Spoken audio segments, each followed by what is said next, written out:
Love is one of the five sources you've heard me talk about before. And it's my first source I always call out for a reason, because love is what we all need and is one of the biggest influences on our happiness scale.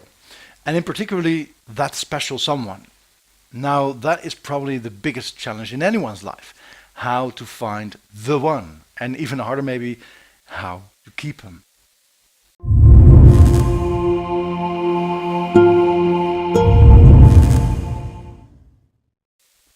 Hi, my name is Maurice Zondeg and I'm a personality coach where I help people find and create their own happiness. Now, today I want to talk to you about love. Love is a battlefield. It was Pat Benatar, I think. She sang about it somewhere in the 80s.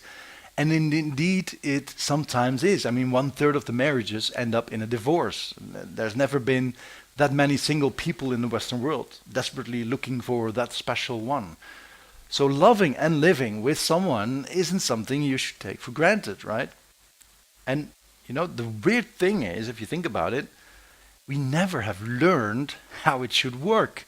We all have to figure it out through the lessons of life, which is weird. I mean, it's a skill we all should learn consciously, like math or geography. Maybe during biology you've learned some more technical things about how we perceive and act on love. But actually learning how to select a good partner for us, sustain a relationship that is unique in such a way, that you don't have that many trials and errors possible. I mean, how many math equations did you solve to understand math? How many tests did you have to take on learning a language or physics or history? And how many have you taken on how to seduce someone? Or how to make a relationship work for both of you? Right. The answer is clear.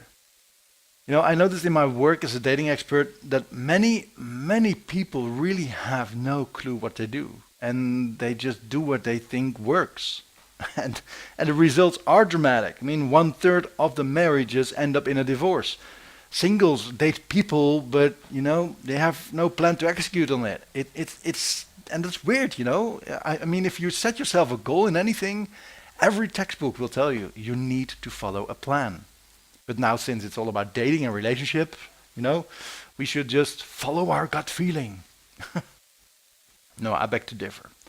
We do need a plan. We do need to know what we should do so we can become attractive to the ones we want to target, right? We need a strategy how to find your special one.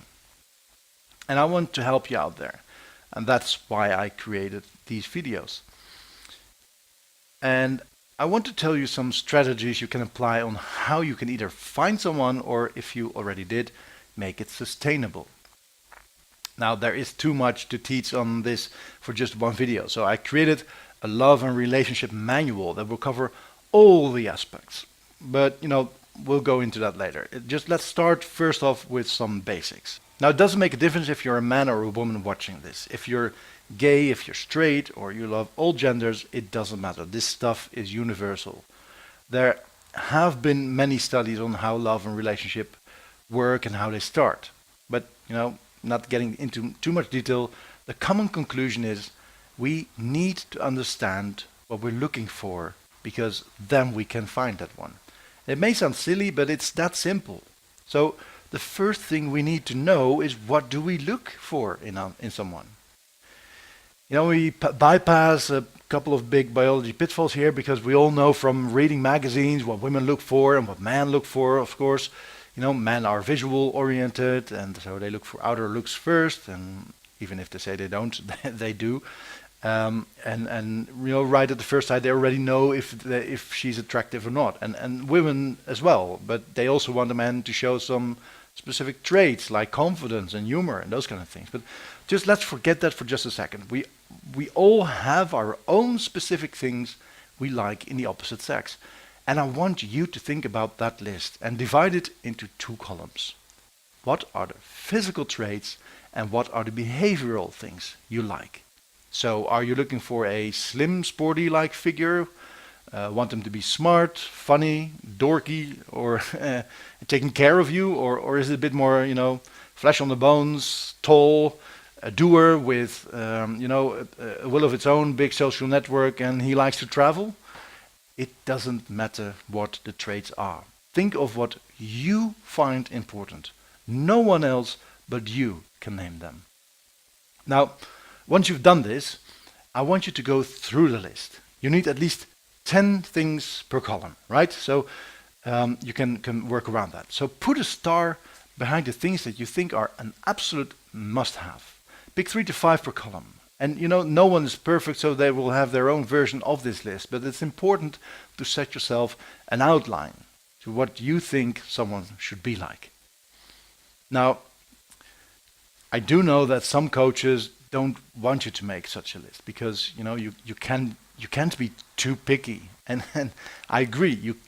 Too picky is not good, but you can be picky. You need at least to know who you're aiming your Cupid arrows to, right?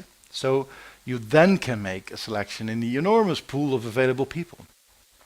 So if you made that, awesome. Congratulations, you've now set your boundaries of your search. You can stop shooting in the wild, but find the targeted audience that you are going to explore in your dating life. So start doing it right now. Well, and if you're already in a relationship, see how well your partner matches this list and realize what that means. You're either with the person or the wrong person. So what are you going to do with that? It's an interesting question. I will get back in another video. So is she or he the right one or the wrong one? Interesting. Now, I do understand that this process might seem a little bit too cognitive, right? Too clinical or having a lack of emotion. But that's not the case at all. It's what I call effectiveness. You've spent a lot of times aiming in the dark, and maybe you've hit someone at some point, but since you're here, we can't really call that a success, can we? So I think it was Einstein, who said, doing something the same way over and over again, expecting a different outcome, is called stupidity. So change the strategy and learn from that mistakes. Let's cut the waste and make it more effective. By following a strategy like this, it's just making more sense. Taking lessons in how to find love and a solid relationship is not something new. It's just something we've never learned when we were younger. And that would have saved a lot of heartaches, I can tell you. And the dating scene is huge. We have apps, we have dating sites, we have dating coaches all over the world doing what I'm doing here right with you. Thousands, millions of people have found their love by learning the skill. I've seen it with not only in my own life, but also in the clients that I've been working with. We all take lessons how to drive a car, right? It's a thing you need to do when you're in the Western society. You need to have your driver's license. You do that, right? We learn a profession so we can make ourselves a living. You need love and relationship lessons to make that work as well. So go make that list. And watch out for my next video about this, because that will come somewhere in the next couple of days, where we will go into more what you can do with a couple of small changes to become more attractive to the people of the opposite sex, or at least the ones you want to be attracted to. Now, let me know in the comments down below what your biggest challenge in your love life is. Tell me, and I'd like to share that with you. I'm looking forward to hearing from you, and we'll talk again soon. Make that list. I'll see you next time. Bye-bye.